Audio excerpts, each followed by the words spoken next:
Many of them, the comfort zone is developing a product rather than learn really how to raise money. We can literally draw a straight line between how coachable someone is and how fast they get the outcome. Because if they just show up and do what we tell them to do and then follow it step by step, things usually go very well. When people show up and they kind of want to reinvent the wheel and do it their own way, that's what slows things down. Everyone has things that they are super good at and some things that they're clueless and they need help. And without making that transformation, they cannot fulfill their dreams. Hey, how's it going? It's Russ Ruffino with another awesome client interview for you today. The guy that I'm about to introduce you to is doing such incredible things in the world of business. I'm going to let him tell you all about it because I don't want to mess it up. Everybody, please welcome Mr. Iddo Tal. Iddo, what's going on? How are you? Great. Good to see you, Russ. Great to see you, man. You are one of our all-time favorites. So I'm really excited to share the work that you do with everybody. So why don't we start there? Break it down. What's your offer? What's your target audience? And who do you work with? And what's the transformation you provide? Absolutely. I'm the CEO and co-founder of Raise the Round, Silicon Valley School of Fundraising. Nice. And as a startup founder, you are not born knowing how to raise money. But this is your number one task, especially for tech companies, AI startups. And many startup needs help. And they're really good in what they do. This is the comfort zone. But when it comes to raise millions of dollars, there's some challenges there. And investors do not give that easily. And our offer is that in 8 weeks, you're going to master fundraising. We're literally going to hold your hand, give you whatever you need in order to know how to do that. And once you know how to do it, it's freedom. It's like you can raise money on demand again and again and again. That's so cool. I love it. I love it. I love it. All right. So how did you get into this in the first place? And what did the business look like, I guess, before you came to work with COD? Because it was pretty different back then. Absolutely. Yeah, Russ is amazing. This is the TLDR, but I'll start from the beginning. And we'll say that my cute Canadian wife, Tracy, always says that we launch 2 kids and 5 startups. So the launch of the 2 kids, knock wood, was huge success. Not all startups were huge success.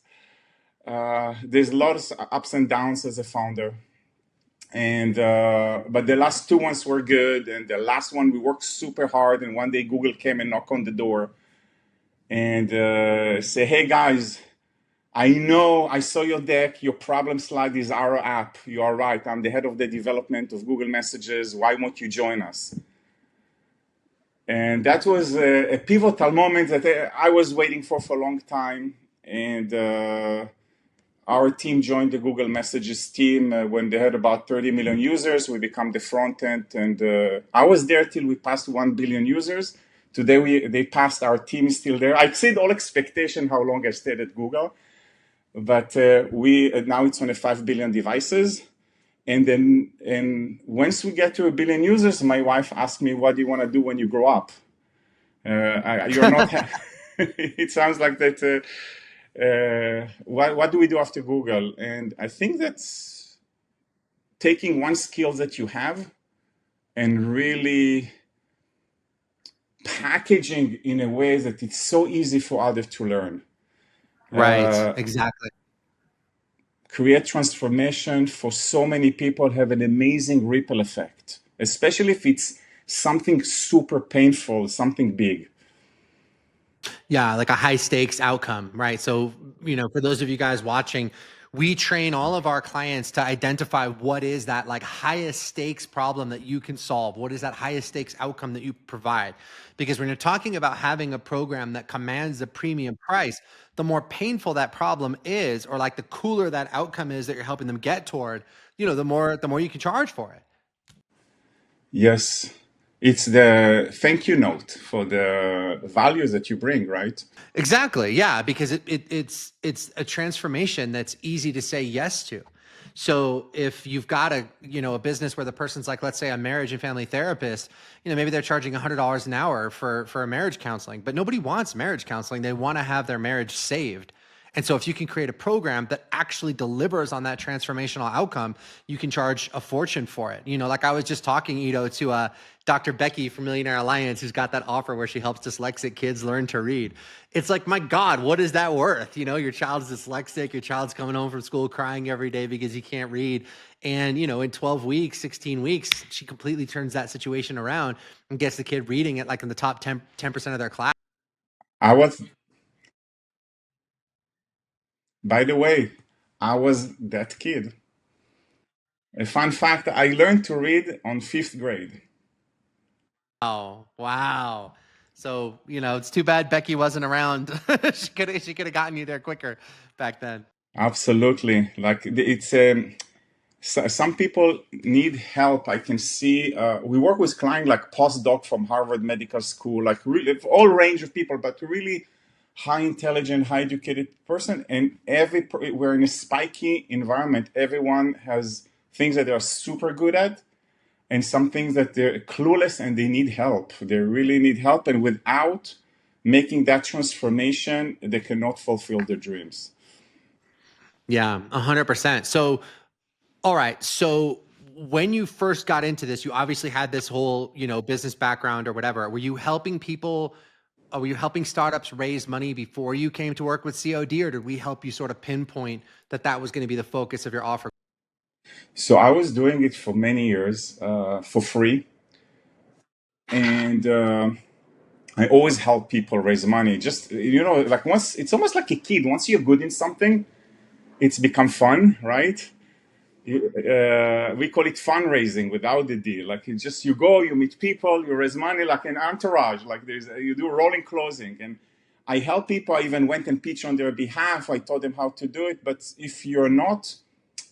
if it's a low, if you don't charge for it or you charge little for it, that's what you bring, right? Like it's I think that what I learned from Russ is once you charge a lot, I show up differently.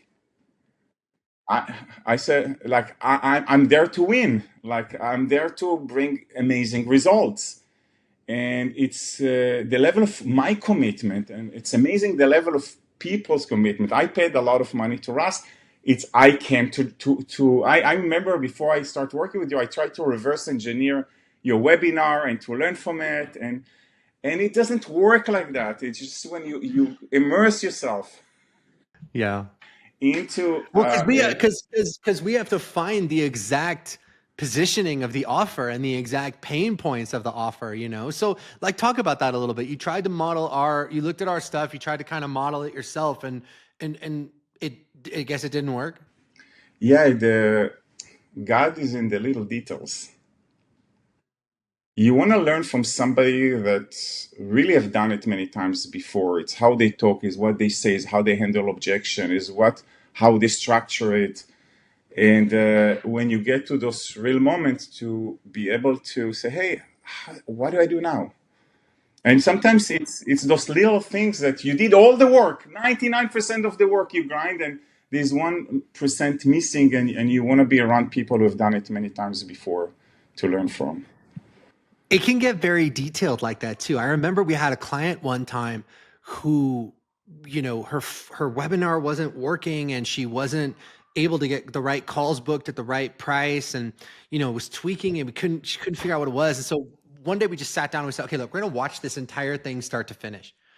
And then we noticed there was one sentence that she snuck in at the very end of the webinar that we hadn't seen, that was turning people off. And so all we did, Iddo, was edit the video, cut out that one sentence. It was probably less than a second. It was maybe like 1.5 seconds of the webinar we cut out, and then all of a sudden it started converting again. So it can come down to the tiniest little details of what you say and how you position things can make a massive difference in terms of your costs. I think she went from paying $450 to get a call booked to paying $100 to get a call booked just by cutting out that 1 second. It was the most dramatic example of that I've ever seen. That's a beautiful example of an expert. So, all right. So you had been doing this for a while. You had been doing it for free. How did you come across clients on demand and say, okay, I want to work with these guys to fix this? So there was another in between that I did a low ticket item with live events. Was also very successful, and I think what Russ did very well is being keep on showing on the feed and bringing real value. Yeah. But real value, not a joke. Like giving you the whole the what, not the how.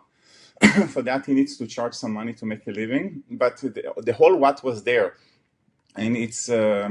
I think that once you struggle enough and do it yourself, you learn how to identify the real experts from the fluff. And just, those moments that you say, yes, yes. I want to share, I was listening one time, the third time on Ras webinar. I was in a third floor. I will never forget that. On the third floor of a parking lot. And I went, it was near Kaiser Permanente, and I went, and my wife was near the car, and suddenly I said, yes, hallelujah. Like if somebody's saying the truth, like everyone is saying something else, hallelujah. And my wife started to say, Iddo, what's happened? I said, no, just I'm listening to something. Yeah, that's cool. Okay, so all right, so you got into the program. We identified that we were going to build something around fundraising. And did you have any challenges with that? In the beginning, was like any resistance around it? Was it smooth sailing? What came up for you as we started to build this out? 40K during the 8 weeks. You did 40K in business during the 8 weeks? Yeah, 4 clients. I followed the model, and I got 4 clients, 40K. And I start coaching them already while I was in the program. I had my secret weapon. Not everyone has that. My wife Tracy that works with me.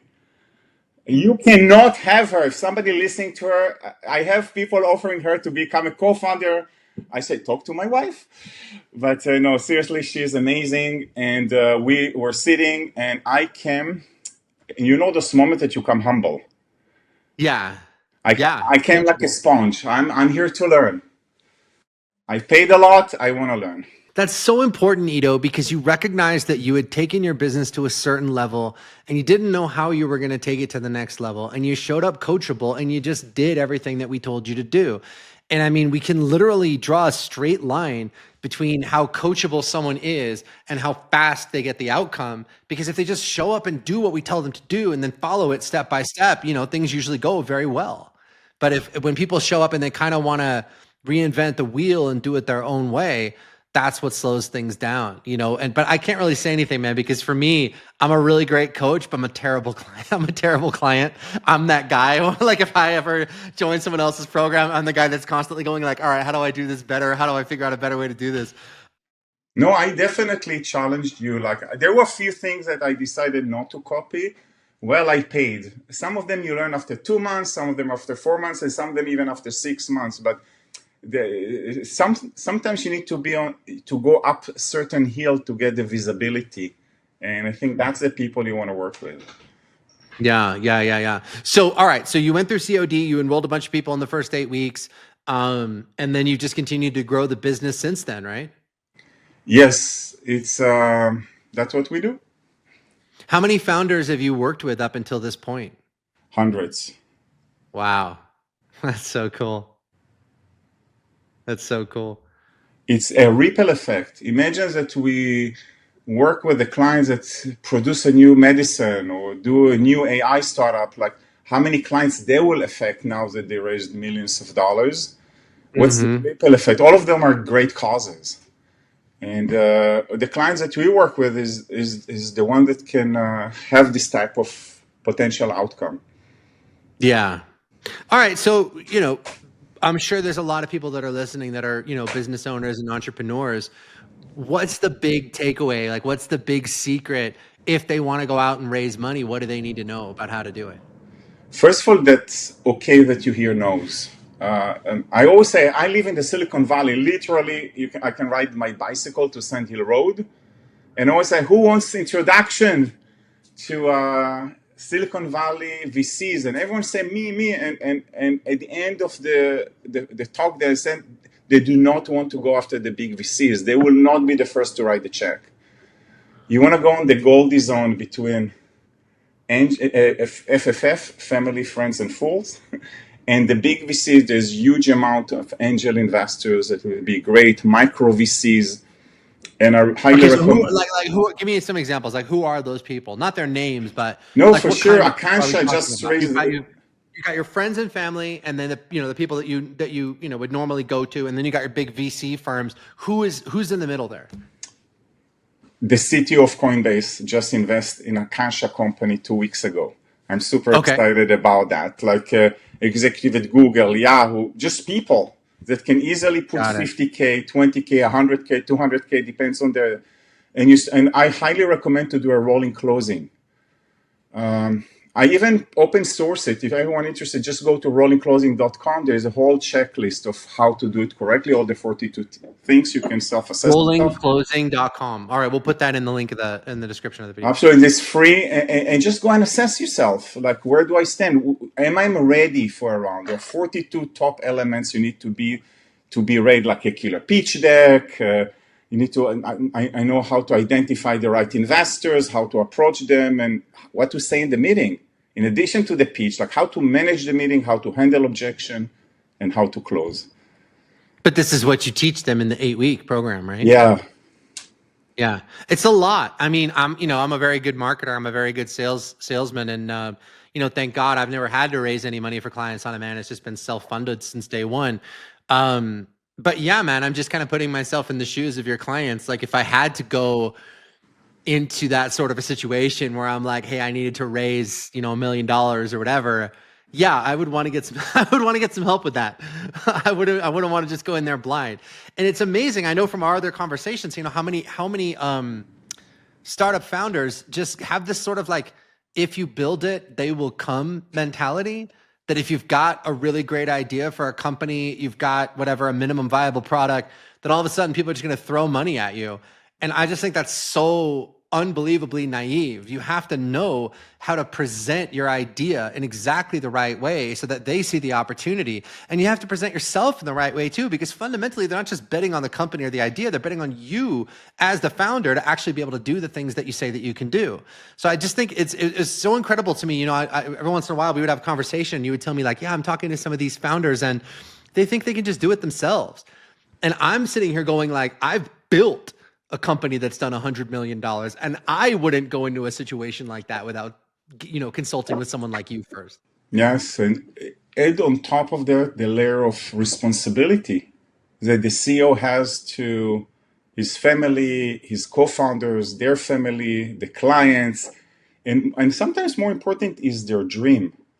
I believe that ideas choose you. You don't choose idea. Sometimes they're stuck in your head, and even if you want to let it go, it doesn't go. You have to do that startup, and if you and in order to do that, many of them the comfort zone is developing a product rather than learn really how to raise money. That once you learn how to raise money, you can bring any talents you want, and especially in AI, like there will be those who are going to raise money will come huge. Like you see, Google doesn't have a Google, Uber, Airbnb, all those companies.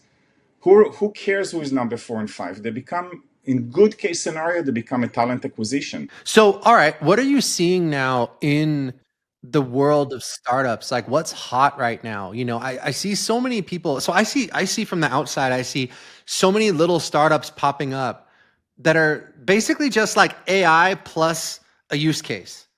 Right? Like this is AI for graphic designer. This is AI for copywriting, or this is AI for something for, how to run a law firm or whatever. And are those startups gaining traction, or are people just kind of going, you know what? Chat GPT is going to be able to do this by itself anyway in about 2 months. So why would we invest in something like this? I think that we're definitely in the era of niche AI verticals that raises money. Strategically, I'm thinking my 2 cents here is that those who sits on a closed database that ChatGPT don't have access to, for example, imagine Zillow that have all the information about that is doing it. Like, with all due respect, ChatGPT doesn't have real-time data around that. If you take something like that and you create a use case study, definitely investors are super excited about. But more important than that, my opinion here is not so important. The real opinion, I'll teach you how to do it right now. I always had a sign behind me when I had a startup that said, Iddo, no one will steal your stupid idea. You Yeah. have to go out there, even put few slides, go out there and test it with the market. Put few web pages, go talk with people, get pre-sale from customer, get money, sell your product before you launch it. And if people are willing to pay money, and people tell you, yes, I don't need that, but I need that, and I need that, and I need that, they will tell you what they need if you totally understand what the market need and you provide it.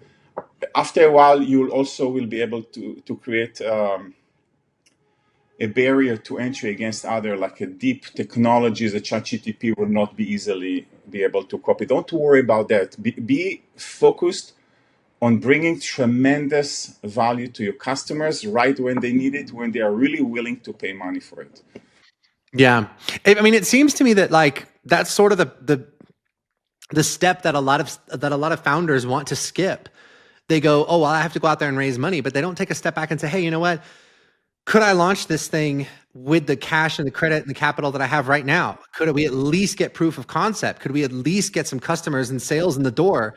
And then when you, if you, you know, if you do need to go out and raise VC money or angel investor money, now your case is that much stronger because you can say, hey, look, we've actually got paying customers instead of just a cool idea. But I always think that, you know, the big fear with people who own a business is hearing the word no. That's always the fear. And so it's like, you know, people would rather go out there and try to fundraise than actually go out there and try to sell whatever their product is before they go and fundraise, which is what I think everybody should do. Because for all you know, you may not even need to raise any money.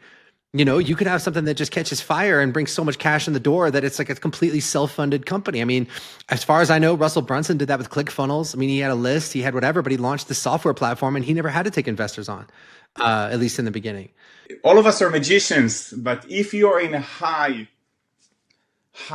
competitive market, the technology keep on changing, ask yourself, can I bootstrap it? Even if I can. I have a friend who sold a company for $900 million. I got a phone call a few Yeah. months from Iddo, I'm doing a new startup. Let's talk about fundraising. The guy sold $900 million and after that Juno for Right. another 250. Like he understands the game. He needs to go to raise money. This is, if you want to become the Yeah. top leader, and if you have a supermarket or something local, by all means. That's super critical. And number two, when you do that, make sure that you have founders friendly agreements.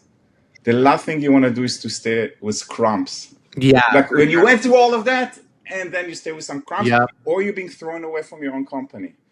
I'm not talking if you're cheating and hugging somebody on a Coldplay show. I'm talking about real struggle with investors. Yeah, not that. But that's why they need your help though, because you can help them navigate those pitfalls that like they may not, you know, they may not be aware of, you know, where they end up, yeah, they raise the money, but they end up giving away control. They end up giving away everything in exchange for that money, which, you know, you don't want that to happen either. Yes, it's not just to raise the money correctly. And I think Raz was touching about the mindset, like how do you keep yourself emotionally fit during the round? How do you keep winning mindset? It runs. It's clients on demand. We had a weekly, sometimes 2 times a week if you do a one-on-one, like mindset sessions. What tools do you get? What tools do you have in order to keep yourself emotionally fit and high performing? Because we all have down, but the question is how long you're going to stay there and what tools you have to get back on the horse. It's essential. You know, I resisted adding in the mindset component to our programs, Iddo, for a long time. Well, not for a long time, for like a year, because I'm a strategist. And I thought to myself, well, if I just give people the best strategy for Facebook ads, the best strategy for webinar, the best sales strategy, and I give it to them in a step-by-step way that they can understand, that they'll go out there and they'll execute that strategy and everything will be great. But I realized pretty quick that no, it's not the strategy that's holding people back as much as it is their own fear and self-doubt and self-sabotage and imposter syndrome and like all these mental things and head trash that comes up. And I realized pretty quick that that was what was sabotaging our client success. And that's why we needed to add in all the mindset stuff. And so I'm sure it's the same for you and your programs too, where you've got these founders and they're out there, they're hustling, they're trying to raise money. And just how do you build the emotional resilience to get rejected and get shot down and continue to push your dream forward, even if you don't have any revenue coming in the door yet. It's a tough road. Yes. And there's already amazing tools out there. So to keep yourself emotionally fit and with a winning mindset, it's the ability to master them and practice them, and also be a part of a community of like-minded people. It's almost like you need a village to raise a child. Yeah, you need a that community piece is something that people really underestimate too. So we have a lot of people that come to work with us and they're just they have a background in like one-on-one coaching. And they think to themselves, well, if I switch over to a group program, it means that I'm not going to get as good of results for my people as I would if I were doing one-on-one. And I tell them all the time, no, it's the opposite. Because if it's a one-on-one situation, you are my only source of certainty, right? If I hire you and I'm your client, it's just you and me. So my only source of certainty is you. But if I come into a group program and there's 50 other people in there and they're all having a wonderful experience and they're all like making it work and they're all reporting back their amazing results, now it's like there's 50 other sources of inspiration, of accountability. I can form friendships, accountability partnerships. We can cheerlead for each other. We can hold each other's feet to the fire. We can celebrate each other's wins. And that just creates this group dynamic that I think is just impossible to generate when you're working with people one-on-one. So, over the years, we've had 6,000 plus coaches go through Clients on Demand. And I would say a really good chunk of them switched to the group coaching model from one-on-one. I don't know anybody that switched back. Like not a single person. I can't think of anybody that went back to just doing one-on-one, because it's just the group program. When you execute it well, it just creates better outcomes. Absolutely. It's so much fun, the group. It's almost, I think that once it's fun, you want to be there and you want to be more engaged. And in my case, in COD, I have Zoe and I have all my friends, Remy and all my friends. It's create a fun group. And remember the story of the mile? Somebody that people thought that it's impossible running a mile less than 4 minutes physically. And the same year that somebody ran it less than 4 minutes, there were another 3 that did it.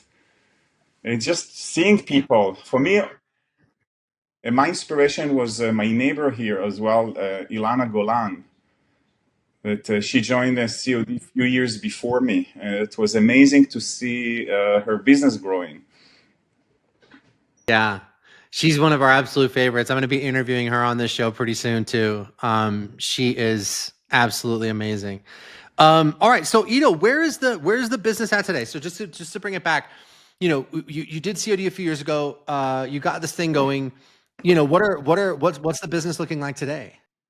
It's good. Like what we do, we there is the aspect of lead gen that literally generate leads that are qualified, that are need to fine tune to get exactly the founders you want to get. I used to in the beginning get some restaurant owners who want to open another restaurant, and those are not my target audience. I'm more technology startups. So to know to identify the list, to clean those lists, to be in front of them, to have an online presence that is like people can go online and say, hey, he's legit. I totally understand the value that I cannot get to him, and I like his style. And once you have that, they need to know you enough not to do what I did, is try to reverse engineer a RAS webinar, because we're all hackers, right? If you can save that money, why you should put it?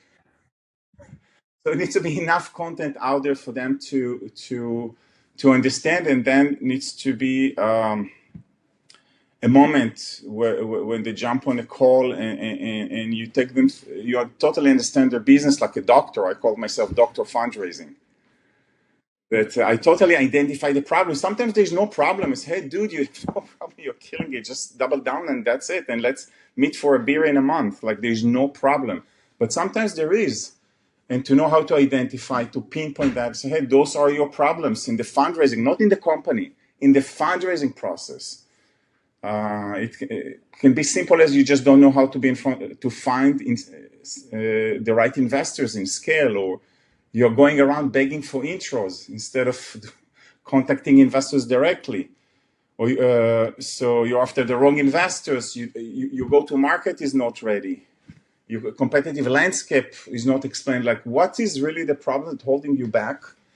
And once we identify that, they join the program and they work on that. At the end of the program, they start raising money. It's beautiful to see that how, and sometimes this is funny thing. Sometimes literally we have to take care of simple things. Sometimes it's mindset, sometimes it's skill. Every time it's beautiful to see how when there is a loving and caring environment, that goes to the group format, because some those aha moments gets on one-on-one. Sometimes is when you're on the hot seat, sometimes when somebody else is on the hot seat and you see how they don't get it.